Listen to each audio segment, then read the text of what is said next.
과연 조선 4대 부가에 대해서 어느 정도나 알고 계신지, 그리고 이 강의 한 50분, 50여 분 정도 됩니다만은 이 강의가 끝나고 났을 때쯤이면 몰랐던 4대 부에 대해서 얼마나 많이 알고 가실 건지, 또 알았다면 그것이 진실이었는지 이런 거를 갖다 한번 검증해보는 그런 시간을 가지면 좋을 것 같습니다.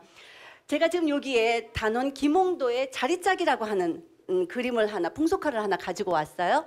여기에서 보시면은 제가 이 그림을 보면서 참 의아하다 생각하는 게, 제가 저 뒤에 있는 아이가 책을 보고 있습니다. 그렇죠?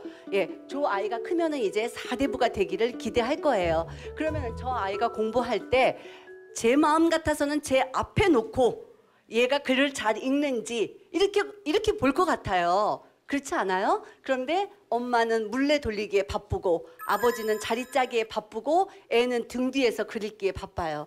저는 이걸 어떻게 해석하느냐 하면은 각자의 전문성을 갖고 있다라고 생각을 합니다. 그래서 전문적으로 자리 짜는 사람은 자리 열심히 짜고, 그리고 물레 돌려야 되는 사람은 물레 열심히 돌리고, 공부해야 하는 신분에 있는 사람은 공부해야 한다는 거죠. 그래서 그런 것들을 조금 보여주는 것이 아닌가. 그리고 이것이 이제 양반가의 풍습이라고 하는 것은, 이 아버지가 뭐 실질적으로 살림을 하지만 그렇지만은 머리에 쓰고 있는 관모가 방건이라고 하는 것이, 이것이 양반을 상징하는 관모인 것이지요. 그렇기 때문에 양반 사회에서 자식이 나면은 글 공부를 시키는 것이 가장 중요한 그런 삶의 목표다, 이렇게 얘기를 할 수가 있을 것 같습니다. 그래서 이제 그런 4대 부 이제 선비들이 학문을 했고, 그 학문을 한 사람들이 결국에는 이제 4대 부로 성장을 하는 건데요. 4라고 하는 것은 보통 이제 우리가 학자를 얘기하죠. 그리고 대부라고 한다면 관리를 얘기합니다. 그래서 4대 부라고 한다면은 학자, 관료죠. 그럼 이런 사람들, 우리가 조선시대 때 이런 4대 부에 대한 인식은 뭐냐면은, 4대 부라고 하는 사람들은 먼저 학문을 닦아야 되니까 글을 읽는 선비일 것이고, 그 다음에 두 번째는 그 학문을 닦기 위해서는 의관을 잘 차려입어야 되니까는 의관을 잘 차려입은 선비일 것이에요.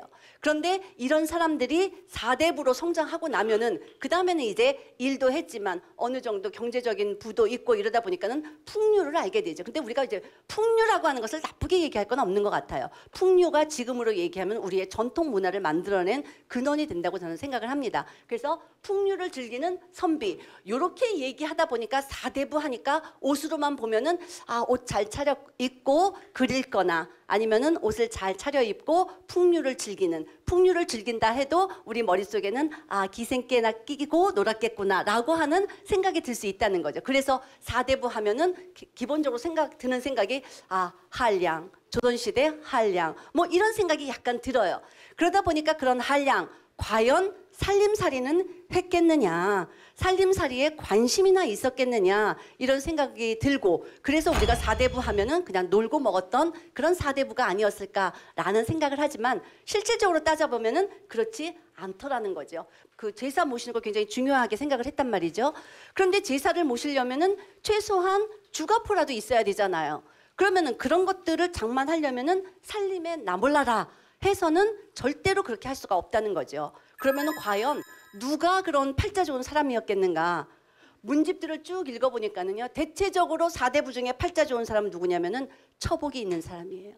지금 여기 계신 선생님들 중에서도 처복 있으신 분이 조금 약간 여유도 있고 마음의 여유도 있고 놀기도 하고 그러실 것 같아요. 그렇지 않나요? 왜냐하면은 집 식구가 집에서 살림도 잘해주죠. 거기다 또 돈도 벌어오죠. 또 재산도 갖고 오죠. 뭐 이러면 너무 좋은 거죠. 근데 문집들을 쭉 읽어보니까 대체적으로 아내의 살림살이가 솜씨가 아주 뛰어나다, 이런 4대 부 한량이에요. 그 다음에 두 번째는 아내 집안에서 재화가 있어서 그걸 갖고 온 그 부인들이 있거든요. 그래서 나는 뭐 별로 크게 걱정할 거 없이 그냥 아내가 갖고 온 돈이 많아서 그걸로 잘 살림을 살아서 나는 좀 공부만 했다, 이렇게 문집에 회고하고 있는 사람들이 많더라는 거죠. 그 다음에 마지막으로는, 그럼에도 불구하고 모든 4대 부가 다 처복이 있는 건 아니잖아요. 부인을 잘 둘 수는 없잖아요. 그러니까는 스스로 생계 대책을 세워야 되는 거죠. 그랬을 때 어떤 생계 대책이 가장 아름답고 또 의미가 있는 그런 생계 대책이었겠는가라고 한다면은요, 이황이 이렇게 얘기를 했습니다. 살림살이 등의 일도 사람으로서 하지 않을 수 없다. 꼭 해야 된다는 거죠. 그런데 어떤 살림살이가 좋으냐? 품위를 유지하면서 생계 대책을 세울 수 있는 것, 그런 걸 해야 된다는 거예요. 그래서 만약에 관리로 나가지 않으면 그러면은 농사 짓는 게, 우리가 산농공상 하잖아요. 그래서 선비 다음에 농부거든요. 그래서 농사를 짓는 게 가장 좋은데, 농사만 짓고 사사로운 이익에만 묻혀 있으면 그것은 소인배다라는 얘기를 합니다. 그런데 그 농사를 짓는 것도 왜 하는 거냐? 근본을 따져보면은 공부를 하기 위한 최소한의 생계 대책이라는 거죠. 그래서 무조건 공부를 하고 학문을 잘 닦기 위해서는 그 정도의 생계 대책은 좀 세워야겠더라라는 얘기를 합니다. 뭘 심으라고 하냐면은 뽕나무를 심으라고 합니다. 뽕나무 보신 적 있으세요? 네, 뽕나무가 왜 좋으냐? 첫 번째, 선비의 명성을 잃지 않으면서 최고의 수익을 올릴 수 있다는 거죠. 그러니까 농사 짓는 거의 일종이죠. 이 뽕나무 심는 거는. 그 다음에 두 번째는 뽕나무를 키운다는 것은 뽕잎을 따서 누에를 키워야 되잖아요. 그럼 누에를 키우면 어떻게 돼요? 명주를 짜야 되잖아요. 그럼 명주를 짜려면 그 명주 길쌈을 누가 하느냐 하면은 여성이 합니다. 그리고 그 뽕잎 따오는 거 아이들도 따고 일하는 사람도 따고 부인도 따고 다 따요. 그러니까는 유휴 노동력을 충분히 활용할 수 있는 거죠. 놀고 먹는 부녀자가 없다는 거예요. 그러니까는 훨씬 더 이득이 많이 나겠죠. 그 다음에 세 번째는 그 뽕나무에서 나오는 오디, 그게 또 약용으로 쓰인다는 거예요. 그래서 술도 담그고 약재로도 쓰이고, 그러니까는 버릴 게 하나도 없는 게 이 뽕나무라는 거예요.